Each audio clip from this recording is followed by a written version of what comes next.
ಒಂದಾನೊಂದು ಕಾಲದಲ್ಲಿ ಒಬ್ಬ ಹುಡುಗಿ 10ನೆಯ ತರಗತಿಯಿಂದ ತೇರ್ಗಡೆಯಾಗಿ ಪದವಿ ಪೂರ್ವ ಶಿಕ್ಷಣಕ್ಕೆ ಸೇರಿದಳು. ಸಾಮಾನ್ಯವಾಗಿ ಎಲ್ಲರೂ ಸೇರುವಂತೆ ಮೊದಲಿಗೆ PCMB ಆಯ್ಕೆ ಮಾಡಿಕೊಂಡಳು.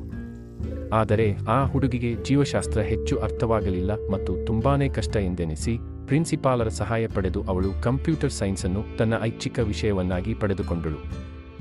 ಮೊದಲಿಗೆ ಆ ಹುಡುಗಿಗೆ ಕಂಪ್ಯೂಟರ್ ಹೇಗಿರುತ್ತದೆಂದು ಕೂಡ ಅಂದಾಜಿರಲಿಲ್ಲ. ಅದನ್ನು ಹೇಗೆ ಬಳಸಬಹುದೆಂಬುದು ತಿಳಿದಿರಲಿಲ್ಲ. ಅವಳಿಗೆ ಯಾರೂ ಸಹಾಯ ಮಾಡುತ್ತಿರಲಿಲ್ಲ.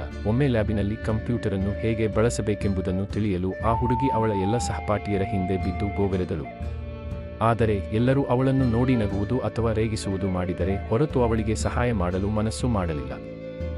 ಒಬ್ಬಳು ಸಹಪಾಠಿ ಮಾತ್ರ ಅವಳ ಬೇಡಿಕೆಗೆ ಒಪ್ಪಿ ಅದನ್ನು ಯಾವ ರೀತಿ ಬಳಸಬಹುದೆಂಬುದನ್ನು ತಿಳಿಸಲು ಕಂಪ್ಯೂಟರಿನ CPU ಸ್ವಿಚ್ ಅನ್ನು ತೋರಿಸಿ ಒತ್ತಲು ಹೇಳಿದಳು.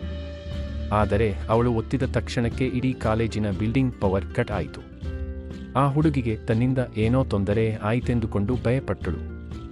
ಆದರೆ ಆಗ ನಿಜವಾಗಿಯೂ ನಡೆದಿದ್ದು ಸ್ವಿಚ್ ಒತ್ತಬೇಕಾದಾಗ ಅದೇ ಸಮಯಕ್ಕೆ ವಿದ್ಯುತ್ ಸಂಪರ್ಕ ಕಡಿದುಕೊಂಡಿತ್ತು ಅಷ್ಟೇ.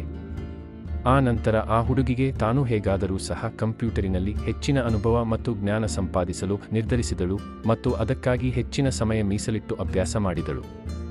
ಸಂಬಂಧಪಟ್ಟ ಪುಸ್ತಕಗಳನ್ನು ಓದಿದಳು, ಬೇರೆಯವರ ಜೊತೆ ಚರ್ಚಿಸಿ ಹೆಚ್ಚು ಹೆಚ್ಚು ವಿಷಯ ತಿಳಿದಳು. ಮೊದಲಿಗೆ ಯಾರೂ ಇವಳ ಮೇಲೆ ಅಷ್ಟೊಂದು ಗಮನಹರಿಸಿರಲಿಲ್ಲ. ಆದರೆ ಒಮ್ಮೆ ಕಂಪ್ಯೂಟರ್ ಲ್ಯಾಬಿನ ಪ್ರಾಯೋಗಿಕ ಪರೀಕ್ಷೆ ಸಮಯವನ್ನು 1 ಗಂಟೆಯಲ್ಲಿ ಮುಗಿಸಬೇಕಾದುದನ್ನು ಈ ಹುಡುಗಿ ಬರೀ 15 ನಿಮಿಷದಲ್ಲಿ ಮುಗಿಸಿ ಹೊರಗೆ ಹೋಗಲು ಅಣಿಯಾದಳು.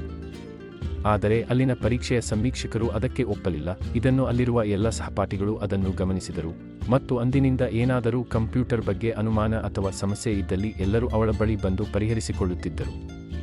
ಈ ರೀತಿ ತನ್ನ ಉನ್ನತ ಶಿಕ್ಷಣವನ್ನು ಸಹ ಕಂಪ್ಯೂಟರ್ನಲ್ಲಿಯೇ ಮುಗಿಸಿ ಈಗ ಅವರು ಜಯನಗರ ನ್ಯಾಷನಲ್ ಕಾಲೇಜಿನ ಒಬ್ಬ ಆದರ್ಶ ಬೋಧಕರಾಗಿದ್ದಾರೆ. ಅವರು ಯಾರೆಂದು ಗೊತ್ತೇ? ನಿಮಗೆ ಗೊತ್ತಾದಾಗ ಅವರ ಹೆಸರನ್ನು ಕಮೆಂಟ್ ಬಾಕ್ಸಲ್ಲಿ ಟೈಪ್ ಮಾಡಿ. ನಮ್ಮ ಈ ಕತೆ ಇಷ್ಟವಾದರೆ ಲೈಕ್ ಮಾಡಿ ಮತ್ತು ಚಾನೆಲ್ ಸಬ್ಸ್ಕ್ರೈಬ್ ಮಾಡಿ.